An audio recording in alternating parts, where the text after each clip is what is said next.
Hi, we're recording this video to talk about how to use escrows to deal with stuff that comes up. Stuff, yes. We spent a day and a half learning what stuff meant in law school. How to deal with things that come up pre-closing. So the transaction can close and they can be dealt with. There's money around to fix something post-closing. And it helps as we think about these things to have an example. So let's just imagine a seller selling a property and they've moved out of the property. They didn't price the property correctly in order to sell the property before they had to leave town. They left town.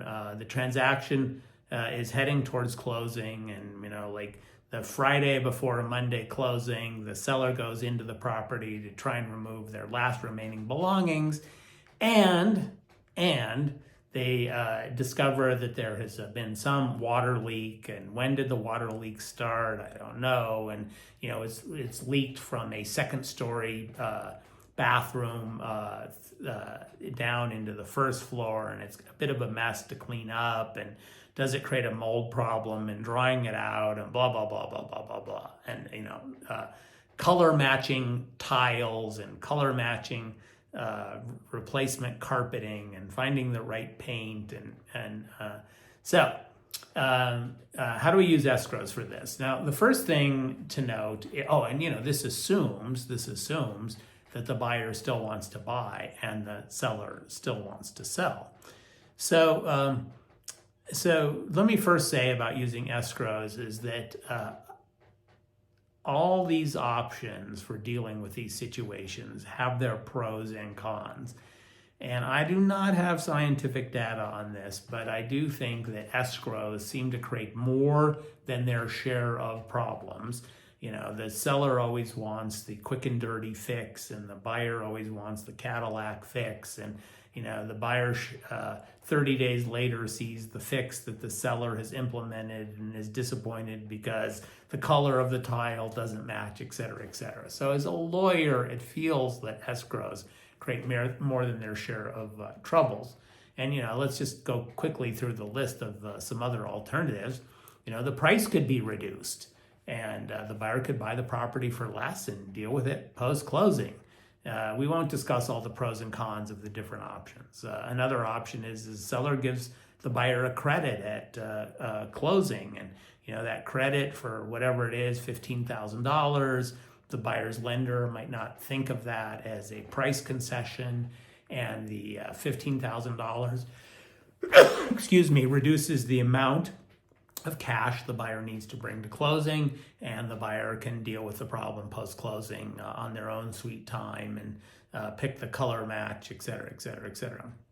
But the other alternatives don't always work. If the price is reduced, maybe the loan has to go through underwriting. If the seller gives the buyer a credit, maybe the loan program cannot handle the amount of credit that is necessary to induce the buyer to deal with the problem. Assigning insurance proceeds. Well, it's not clear that there will be insurance proceeds or the amount of the insurance proceeds.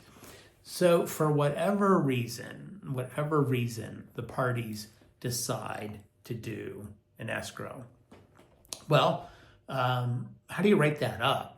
And let me say that, number one, you're not writing up the escrow agreements. The escrow agreements themselves tend to come from the holder of the money that is being escrowed. And I will assume for purposes of this webcast that is a title company. The title company is willing to hold the escrow, at least for a little while, to facilitate this transaction. And so then there's the issue of what does the escrow, what are the terms of the escrow? So here's the three things that you should address in this amend extend that's calling for an escrow that will be established at closing. One is, I think you should have a few sentences discussing the context of what happened. There was a roof leak that was discovered a few days before closing. It's caused an indeterminate amount of trouble, but the parties think they can fix it. but it can't be fixed prior to closing. So we're setting up the escrow. That's the context for the story. Then the next thing is the escrow is it exists. It's this pot of money that exists to secure. That's the term lawyers use. It's sort of hostage to ensure that generally the seller follows through on something. Generally, the seller follows through on something. Sometimes it's the buyer will follow through, and then the buyer can pay the contractor from the money that is escrowed. So it's important to address: is it the seller that has the obligation to fix it post-closing? Is it the buyer that has the obligation to fix it post-closing? And then to be as specific as possible about what's going to happen. So that's the second thing to address. And then, of course, the third thing to address is how much money is being escrowed. And then give some thought to this issue of what happens if the fix costs more than the amount that's escrowed. Who bears that risk? Does the party who has the obligation to fix things bear that risk? If the seller has the obligation to fix things and there was $14,000 escrowed and the actual fix is going to cost $18,000, who covers that extra $4,000? Or does the buyer eat it? Is the amount that's escrowed the total absolute liability of the person who has the obligation to fix the problem? That is sort of a primer of the issues to address in these escrow situations. I have a selfish interest in suggesting it's complicated stuff.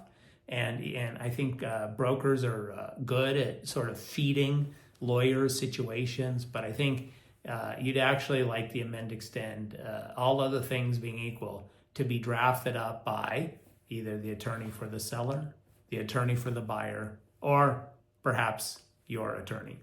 All right, ladies and gentlemen, that's it. Remember, we live in a complicated world. Be careful out there.